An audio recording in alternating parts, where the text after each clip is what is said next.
সালামু আলাইকুম। আজকের এই ভিডিও শুই না যাদের মনে একটা পুনপুণ্য খুশি আসবে তারা ভিডিওটা শেয়ার করবেন। তবে ঘটনাটা আসলে ঘটতে পারে নাই, কিন্তু অল্পের জন্য বাইচা গেছে মার্কিন প্রেসিডেন্ট ডোনাল্ড ট্রাম্প। ট্রাম্পের একটা ভিডিও প্রকাশিত হবার পর প্রথমেই সবাই ধারণা করছিল এই বেটা কোনো মুসলিম এবং কি সে হয়তো ইরানের সমর্থক অথবা প্যালেস্টাইন অথবা ইরাক আফগানিস্তানের কোনো হয়তোবা নাগরিক। কিন্তু সবাইকে অবাক করে দিয়ে ট্রাম্পকে যেই নৈশভোজের প্রোগ্রামে জীবনের তরে শেষ করে দেওয়ার জন্য বড় একনলা বন্দুক নিয়ে ঢুকে গেছিল ওই ব্যক্তিটার নাম হচ্ছে টমাস অ্যালেন, অর্থাৎ একজন কি বলা যায় মার্কিন যুক্তরাষ্ট্রের নাগরিক এবং কি একজন অমুসলিম নাগরিক, অন্য কোনো ধর্মের সে আছে কিনা জানি না। তার বয়স হচ্ছে 31 বছর। এখন কেন আসলে এই ঘটনা ঘটলো এবং কি কিভাবে এই ঘটনা ঘটলো, আদালতে দোষ স্বীকার বা অস্বীকার করে আদালতে আনুষ্ঠানিকভাবে এই টমাস অ্যালেন কোনো কিছুই প্রকাশ করেনি। তার বিষয়টাতে রহস্যের দানা আরো একটু বেঁধেছে। দর্শক, ঘটনার প্রেক্ষাপট হচ্ছে গত শনিবার আমরা দেখলাম যে নৈশভোজের আগের দিন হোটেলে অতিথি হিসাবে চেক ইন করছিলেন অ্যালেন। এই সময় তিনি এলাকাটিকে পর্যবেক্ষণ করছিলেন। একটা ভিডিও প্রকাশিত হয়েছে।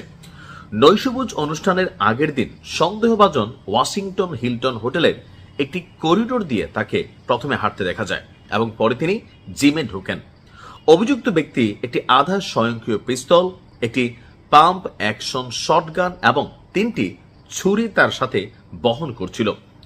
টেরেস লেভেল দিয়ে দৌড়াচ্ছিলেন, যা হোটেলের বেজমেন্টে থাকা বলরুমের একতলা ঠিক উপরে। ওই বলরুমেই সাংবাদিকদের সাথে নৈশভোজের আয়োজন করা হয়েছিল ডোনাল্ড ট্রাম্পের। গুলির শব্দ শোনা মাত্রই মার্কিন president Donald Trump, vice president JD Vance এবং মন্ত্রিসভার সদস্য, হোয়াইট হাউসের অন্য কর্মকর্তাদের দ্রুত ঘটনাস্থল থেকে সরিয়ে নেওয়া হয়। গত বৃহস্পতিবার ওয়াশিংটন ডিসির অ্যাটর্নি জেনারেল পিরো এই এলাকার মধ্যে আপনার সামাজিক যোগাযোগ মাধ্যম এক্সে একটা ভিডিও প্রকাশিত হয়। মাত্র 4 সেকেন্ডেই মার্কিন যুক্তরাষ্ট্র প্রেসিডেন্টের জন্য যে নিরাপত্তা বলয় তৈরি করা হয়েছে সেই বলয় ভেঙে প্রায় ঢুকেই গিয়েছিল এই টমাস অ্যালেন।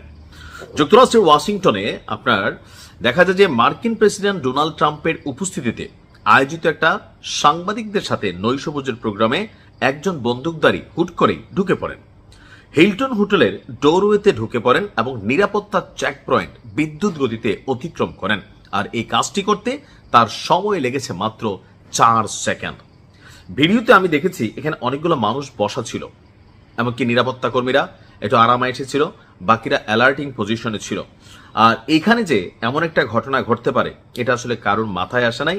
আমিও ভিডিওটা দেখার সময় বুঝতে পারিনি যে এখানে এমন কিছু ঘটবে। তদন্তকারীরা বলছেন যে গত শনিবার হিলটন হোটেলে ওই ঘটনার এক পর্যায়ে অভিযুক্ত হামলাকারী হোঁচট খেয়ে পড়ে যান এবং তাকে দ্রুত গ্রেপ্তার করা হয়। এখন হোঁচট খেয়ে পড়ে যাওয়ার যে বিষয়টা আমার কাছে মনে হয়েছে এন্ট্রি পয়েন্টে তাকে আসলে শুট করা হয়েছিল। তো এই বিষয়টাকে মার্কিন প্রশাসন অনেকটা ব্লার করে দিয়েছেন ভিডিও ফুটেজ যেটা প্রকাশিত হয়েছে। এখন কেন আসলে সে এই কাজটা করলো, তো এ নিয়ে তাকে ব্যাপক জিজ্ঞাসাবাদ করা হয়েছে, কিন্তু আপনার সে কোনো রকম মন্তব্য করেনি।